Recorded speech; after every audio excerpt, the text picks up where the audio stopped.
Hello, hello there, my crafty friends. It's Candy here from sweetstamper.com. And this is day 2 of my Easter series.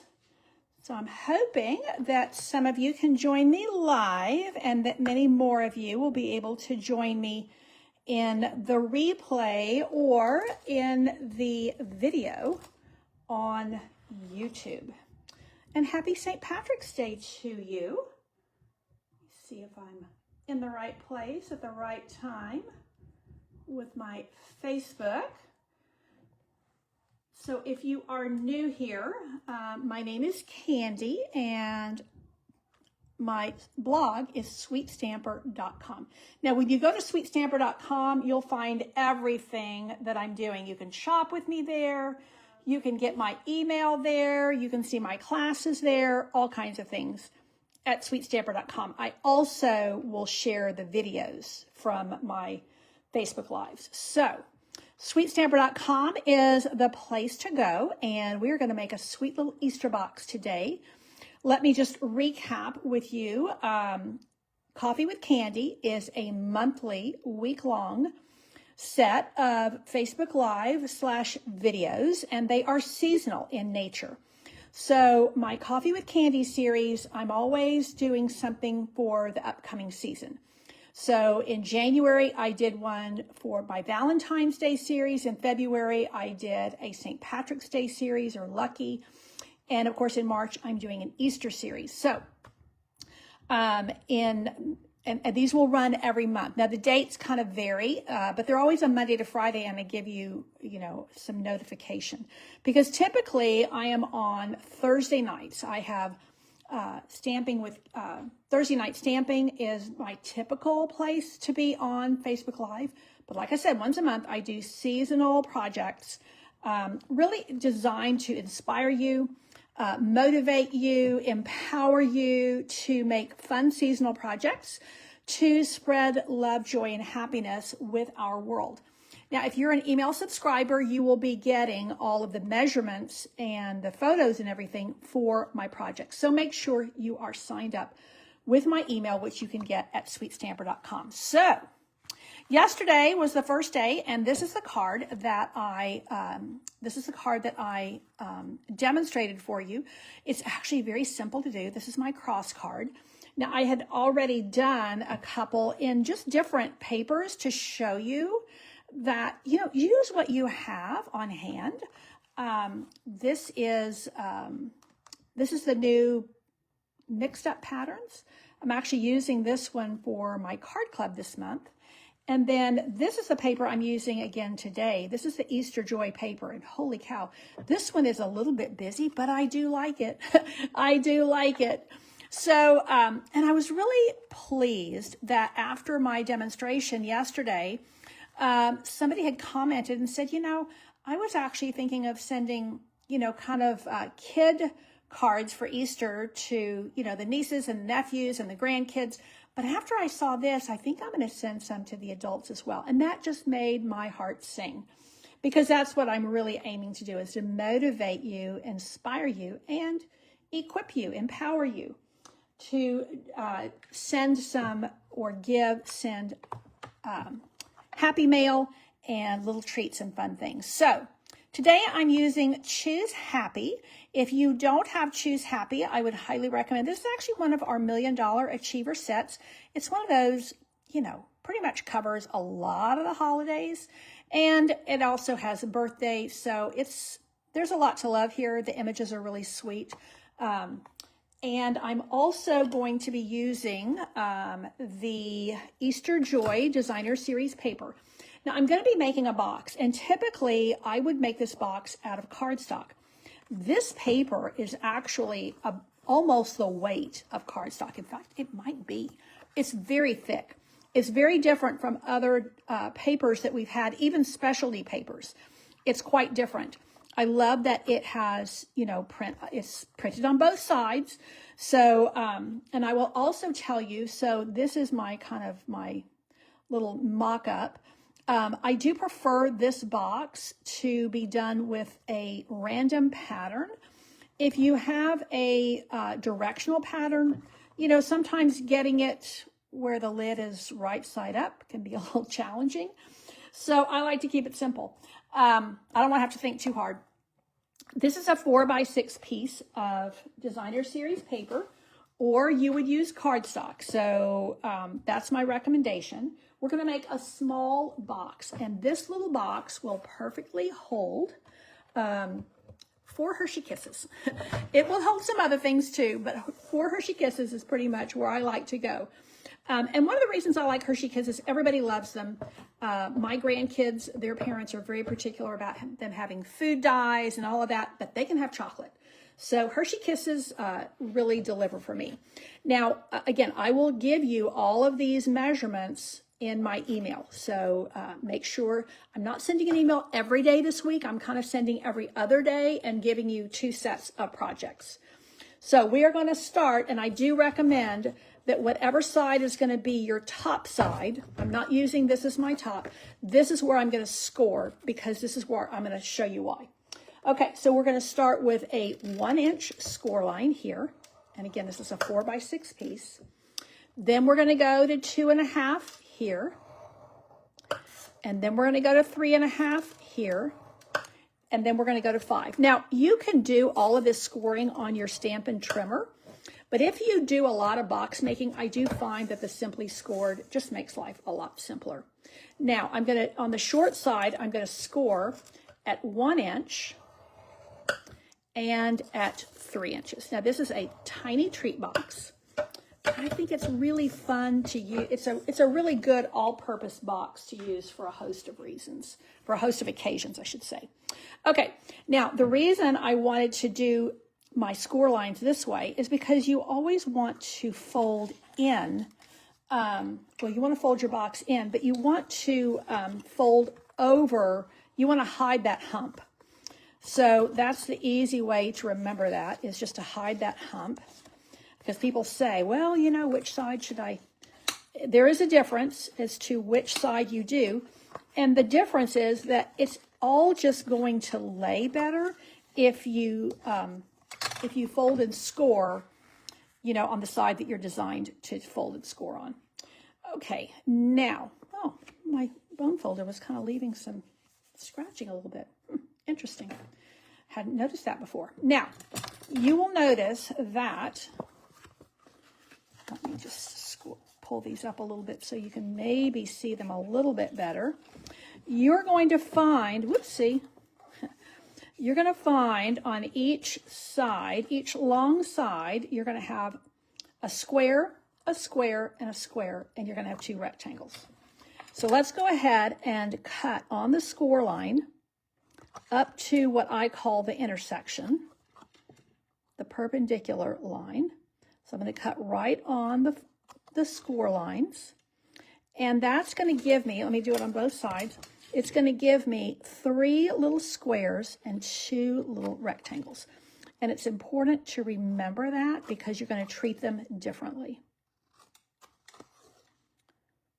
So now each of the squares I'm going to miter.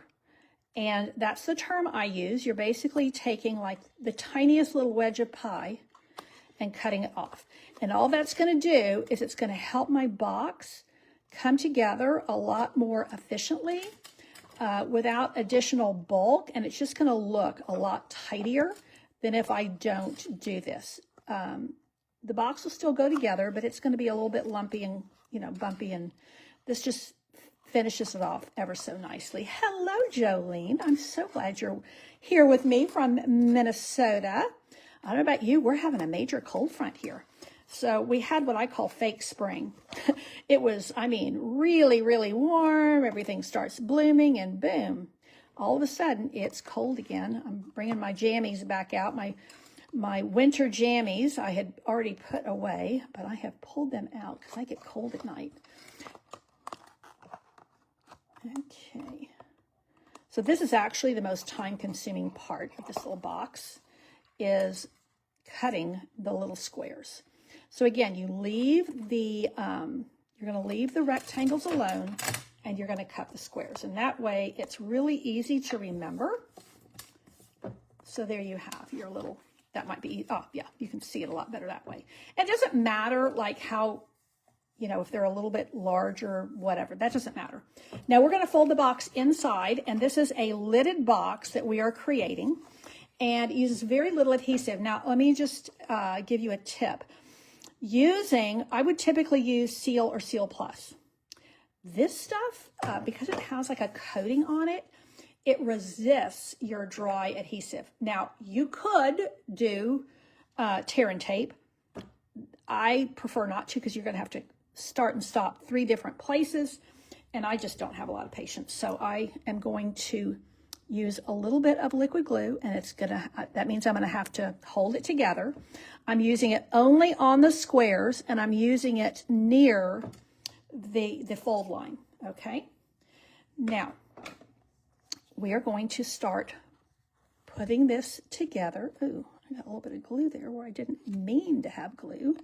So let's see if I can do this without, without getting it everywhere. It's because of my camera. Okay, so let's just pop this here. And let's pop this here. Now, because I'm using liquid glue, I'm going to have to hold that in place for just a couple of seconds. Doesn't take long, but I do find this quicker. And you know, that's, the DSP is 4x6. And so you can get, I guess, 6 of these out of a single sheet, which is pretty nice. And it doesn't use very much adhesive. And it is a lidded box, so it's all one piece. Okay, pop these back in again and hold in place. So you're going to have some more snow, huh? Supposed to snow. That is, now I've got kids in Virginia and kids in North Carolina, and they are definitely have had quite a bit of snow. But here in South Central Texas, snow is not common at all. Okay, so now I'm going to do the same thing with the lid, but I'm just going to do it like so. And I'm just going to hold it for a couple of seconds because I'm using the liquid glue. And you know, you can use whatever paper you have. If you happen to have this Easter Joy paper, you may have gotten it in a paper share. You may have gotten it as part of a class. You may have gotten it for any number of things, but I guarantee you've got at least one piece of 4x6 in there that you can use. But again, I do prefer to use a random pattern and not a directional pattern on this project because it is all one piece, and you're going to have things going in different directions. Well, that didn't get quite over where I wanted it. Okay. Okay. So now that, did I bump those? I should have just left it alone. Okay, let's see one more time. And then I'm going to leave this to dry while I work on. Let's just leave that to dry while I work on the little tag we're going to put on the top. Okay, so what I'm using is a Stylish Shapes tag in Shy Shamrock. This paper has a lot of Shy Shamrock, and this is such a fresh, springy green. It's just fun to use. And I'm going to use Happy, and I actually really like to stamp with shaded spruce on Shy Shamrock because it's like the darker counterpart, so it's going to be really, really bold, and that is what I'm looking for. Now this little box, I can hand these out in any number of places. I can also pack these in a box, a little Easter box for my grandkids. One of the things I like is, like, I'm not going to send them a whole Easter basket. Plus, I feel like that's something their parents want to do. And so I am going to give them something that they can either open on their own or the parents can tuck it into their Easter basket. Okay, so Jolene said it's only supposed to be about 3 inches. Wow, last weekend you had 12 inches of snow. Oh my gosh. A snow blower. Oh my gosh. That's just a whole different way of life. Totally different way of life. Okay, so this is going to be, you can see how this is going to end up being here. And because I had room, I just put Happy Easter, Easter. It's going to be for one of my grandkids, so they'll be happy to, they'll think it's Grandma being funny. And it is. Okay, now, I'm actually going to stamp my bunny in basic gray. The tuxedo black is going to be a little bit harsh, I feel. And so I'm going to stamp it in basic gray, and I'm going to fussy cut my bunny. I'm not going to color the bunny. I'm going to have a little white bunny. So, I mean, this is really fast, very quick. I'm going to add just a wee bit of Pretty in Pink, light Pretty in Pink in this ear and right here on the cheek, just to give it a little bit of extra, you know, just a little bit of extra oomph. And let's see what else I'm going to do. I am going to, oh yay, that makes me so happy that you're thinking about doing these boxes for your grandkids. That is just makes my day. Now I am going to put a little bit of seal here, and I'm going to add, where did my ribbon go? Let's see, I was going to use a little bit of that blue gingham ribbon. Right in front of my face. And I did a little bit of the,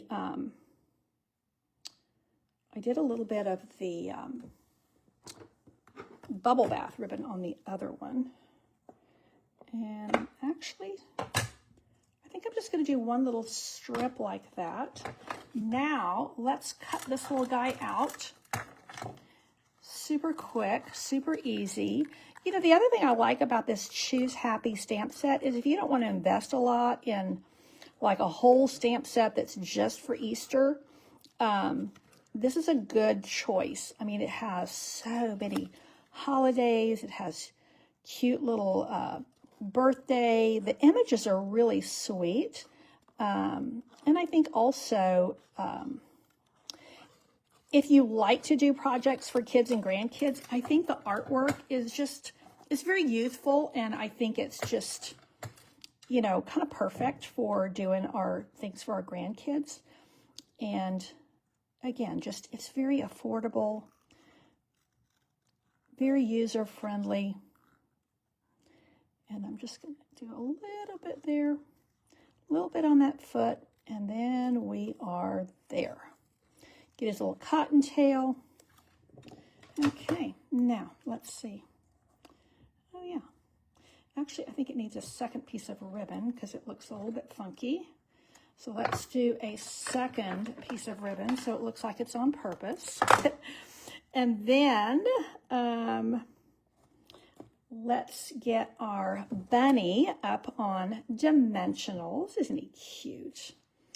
And I am going to, dimensionals, where are you? Stampin' Dimensionals, where are you? Ay, ay, ay. I know you know what I mean. Oh, they're under the glue dots, of course. Everything I look for is always under something. I think I can get 2 dimensionals on this little guy. Oh, if I crowd them. If I really crowd them. So this little guy is going to be standing up tall, and then I'm going to add just a little bit of bling. And I am going to use, oh, he's looking pretty cute. He's looking pretty cute. These are the low profile dots, and they're in the last chance, so they're on sale. I believe they're still available. They have been one of my favorites. They actually came out in like November, I think. Might have even been before that. But these little yellow guys right here are going to be perfect for bringing a little bit of extra shine. I think I'm just going to do them in a row. Oh, I think that one came off. You guys ever have one of your little dots that, well, there we go. that comes apart on you. Okay, and I do like the fact that this one, because I did it with the blue ribbon and the green tag, now you see how my box just comes together like so. Now let me just show you for scale what I mean by 1, 2, 3, 4, a little bit of a tight fit, but there's 4 kisses, and there I can just close the lid, and you could put a piece of ribbon around it, but I'm just going to pop it like that, and then it's ready to go. Because this little bunny's already up on dimensionals, sorry about that, I'm not going to put any more dimensionals on it. I'm just going to glue it down to the lid, and that way whoever's going to open this, you know, I like that this is very gender neutral. So my grandsons would like this. My granddaughters would like it. Super sweet. This is the original that I did where I used the pink ribbon more in a bow. And I used some of these Easter assortments, but they have actually sold out. Oh, Jolene, you made Irish soda bread. Oh, wow. And corned beef supper. Wow. Well, that sounds absolutely yummy. We have a dinner meeting tonight, so we're going to be at a local hamburger joint with some other folks, and it will be fun. Now, before I love you and leave you, let me just remind you, make sure you're signed up for my email so that you get all the instructions for this. These are the cards that we did yesterday, the cross fun fold, and last but not least, if you haven't seen it, I have a class to go right now that's all about spring and includes the stamp set. Now, if you already have it, you know, you can save a little bit on your kit, and I will not include that, but it has all the things. You have the 4 little notepads. You've got everything you need here to make these cards. You get a half a pack of this designer paper. You get the blue gingham ribbon that I used today, and you get the little tiny bead trinkets. So let me just show you really quick, because I've still got a couple of kits left here. So there are, and you get all of these little die cuts are included for you. And you see how that stamp set is just fun to use. So this was a celebration stamp set from a couple years ago, and that's how I'm able to include it. If you already have it, you can, you know, choose to the option that doesn't include the stamp set. So you've got the, I think it's 5 cards, and then you've got, and these, we're using these Memories and More embossed. So some of these have dots and some of these have stripes. And then you get 4 of these little notebooks. These are so good for your handbag, but they're also going to be cute in my grandkids' Easter baskets. And I did, it looks like spring for the girls and hey there for the boys. And then I've also got, these are, and I give you where you can find these. These little eye masks are such fun little favors. And so these are perfect for, obviously, just a little spring gift. They're also really good for showers, anything like that that you would have coming up. So, and of course you get all the instructions for that kit. And that is my spring mix class to go. And I'm going to love you and leave you. I will be back tomorrow for more Easter projects. Thank you so much for tuning in. Be sure to subscribe. If you're on YouTube, give me a thumbs up, hearts. I like all the things. Thanks again for joining me. Take care and God bless.